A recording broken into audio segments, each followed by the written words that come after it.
क्या आपने कभी ये सोचा है कि एक गरीब मजदूर जब अपने बीमार बच्चे को कंधे पर लेकर हॉस्पिटल की सीढ़ियां चढ़ता है तो उसके दिल में क्या चलता है?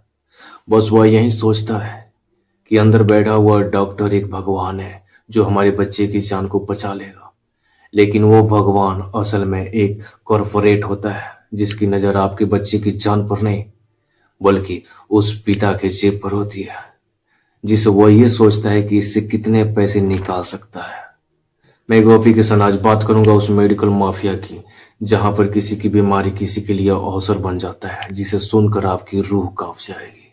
ये मैं नहीं कह रहा, ये WHO का रिपोर्ट बताता है कि भारत में 5 करोड़ 50 लाख लोग हर साल इसलिए गरीब हो जाते हैं क्योंकि उनके परिवार में कोई ना कोई बीमार पड़ा है। दोस्तों, इसकी शुरुआत अस्पताल के अंदर से नहीं बल्कि अस्पताल के बाहर से होती है। वो आपके मोहल्ले में एम्बुलेंस ड्राइवर, आशा वर्कर, किसी छोटे अस्पताल के कर्मचारी आपको ये बताते हैं कि इस अस्पताल का डॉक्टर बहुत ही अच्छे हैं जो किसी भी बीमारी का इलाज कर देते हैं, पर वो आपकी भलाई के लिए नहीं बताते हैं। वो ऐसा इसलिए बोलते हैं क्योंकि उनको मरीज के बदले पैसे दिए जाते हैं।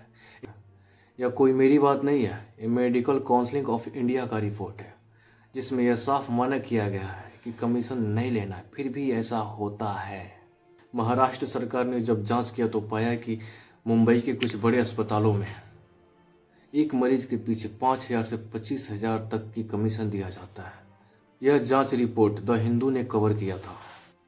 दोस्तों, अगली बार जब कोई आपको किसी अस्पताल की तारीफ करे तो उससे पूछना कि उस अस्पताल से आपको कितना कमीशन मिलता है। और मान लीजिए आप हॉस्पिटल पहुंच गए, अब डॉक्टर साहब पर्चा लिखते हैं और कहते हैं कि आपको सारी जांच यहीं पे करानी होगी, सारी दवाएं यहीं से खरीदनी होंगी, बाहर की जांच हम मानेंगे नहीं। यह कोई डॉक्टर की सलाह नहीं बल्कि ये बिजनेस करने का तरीका है जिसकी कीमत वो गरीब मजदूर चुकाता है। NPPA ने 2018 में एक रिपोर्ट तैयार की है जिसमें पता चला कि अस्पताल में अपनी एक फार्मेसी होती है जहां पर आपको सारी दवाएं उसी फार्मेसी से खरीदनी होगी। अगर आप बाहर से खरीद कर लाते हैं तो डॉक्टर साहब बोलते हैं कि अगर आपके मरीज को कुछ होता है तो इसका जिम्मेदार आप होंगे, हम नहीं। ये सीधा सीधी ब्लैकमेलिंग है और कुछ नहीं। लेकिन आपको यह पता होना चाहिए कि 2018 में सुप्रीम कोर्ट ने साफ कहा है कि मरीजों को बाहर से दवा लाने से रोकना उसके अधिकारों का उल्लंघन है और कंज्यूमर ऑफ प्रोटेक्शन एक्ट 2019 के तहत आप किसी भी फार्मेसी से दवा खरीद सकते हैं। यह आपकी कानूनी अधिकार है। दोस्तों, अगर आपके पास हेल्थ इंश्योरेंस है तो आप कुछ डॉक्टर्स के लिए एक गोल्डन कस्टमर है क्योंकि उसकी बिल आप पे नहीं करोगे, इंश्योरेंस कंपनी पे करेगी। इसलिए आपके बिल को वो और ज़्यादा बनाते हैं। बिना किसी जांच को जांच लिखते हैं, कई प्रकार की जांच लिखते हैं। CAG ने 2022 में पार्लियामेंट में एक रिपोर्ट पेश की जिसमें यह बताया गया कि आयुष्मान भारत PMJY के तहत कुछ अस्पतालों ने इतनी बड़ी फ्रॉड की जिसकी रकम 107 करोड़ 77 लाख थी।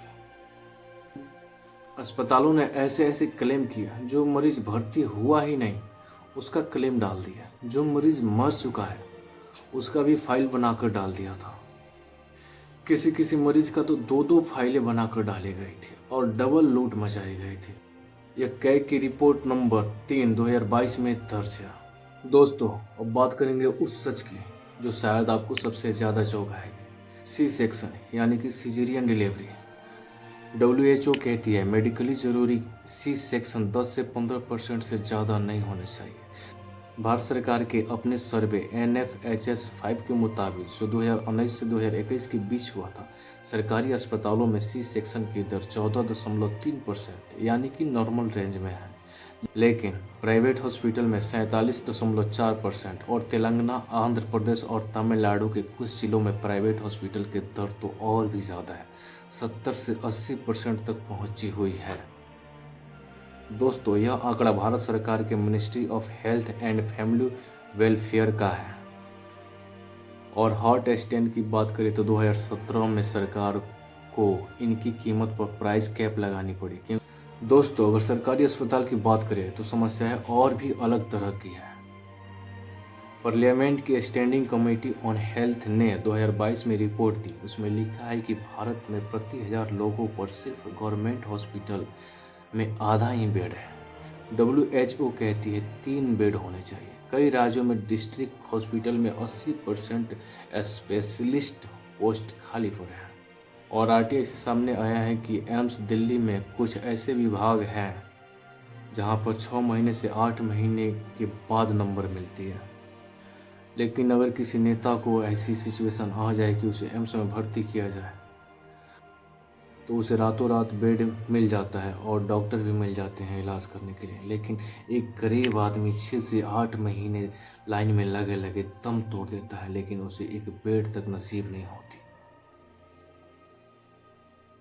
यह VIP कल्चर हमारे देश के रीढ़ की हड्डी तोड़ रहा है, जहाँ पे गरीबों को मार दिया जाता है इलाज की वजह से। दोस्तों, ICU बिलिंग को लेकर NCDRC के सामने सैकड़ों ऐसे केस आए हैं। पहली, ICU चार्ज बिना किसी इम्टिमाइज ब्रेकडाउन के लगाए जाते हैं। दूसरी, परिवार को मरीज की एक्चुअल कंडीशन नहीं बताई जाती है। तीसरी, डिस्चार्ज में जानबूझकर देरी बिलिंग बढ़ाई जाती है। कई बार ऐसा होता है कि जहां आपकी सर्जरी नहीं करनी होती है वहां भी एक डॉक्टर सर्जरी कर देता है, क्योंकि उनको पैसे चाहिए। आपकी सेहत से कोई मतलब नहीं। बड़े बड़े हॉस्पिटल में तो डॉक्टरों को बाकायदा एक नंबर दिया जाता है, टारगेट नंबर, कि महीने में आपको इतनी सर्जरी तो करनी ही है।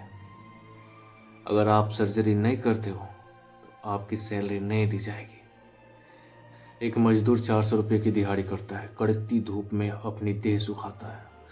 उसके लिए 5 लाख का बिल महज एक आंकड़ा नहीं है, उसके लिए 7 जन्मों की गुलामी है। वो पैसा उसके बच्चे की पढ़ाई रोटी के लिए था, और वह इन महलों में झुमरों और डॉक्टरों के मर्सिडीज के कारों में खर्च हो जाता है। मध्यम वर्ग के लोग एक बीमारी के बाद सीधा गरीबी रेखा से नीचे आ जाते हैं। दोस्तों, सब डॉक्टर ऐसे नहीं होते हैं। कुछ डॉक्टर ऐसे होते हैं जो अपनी जान जोखिम में डालकर सच बोलते हैं, लेकिन यह सिस्टम उसे कुचल कर दबा देता है।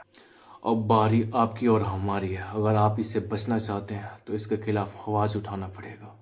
अगर आज हम अपनी आवाज़ नहीं उठाएंगे तो कल किसी और गरीब की अर्थी इन आलीशान अस्पतालों की तिजोरियों भरने के लिए उठेगी। इस वीडियो को सिर्फ आप एक जानकारी न समझे, इसे एक चेतावनी समझे। इसे हर उस मजदूर, किसान, मध्यम वर्ग भाई तक पहुंचाइए ताकि उसका खून पसीना इस तरह ना लूटे।